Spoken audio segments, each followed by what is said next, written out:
Mtazamaji, ni taswira ya moja kwa moja kutoka jiji la hapa Nairobi, ambapo mamia na maelfu ya vijana wa Gen Z wamewasili wakiimba nyimbo za kukashifu serikali ya Rais William Samoei Ruto leo hii siku ya Jumatatu tarehe 25 mwezi wa Juni mwaka 2025.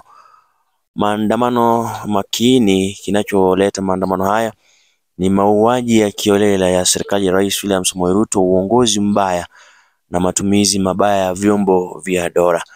Ni baada ya mwanabloga na kijana mmoja almaarufu kama Albert Ojwang kuuliwa na maafisa wa polisi wiki jana akiwa kwenye seli kwenye Central Police Station, kitu ambacho kilikasirisha vijana hao.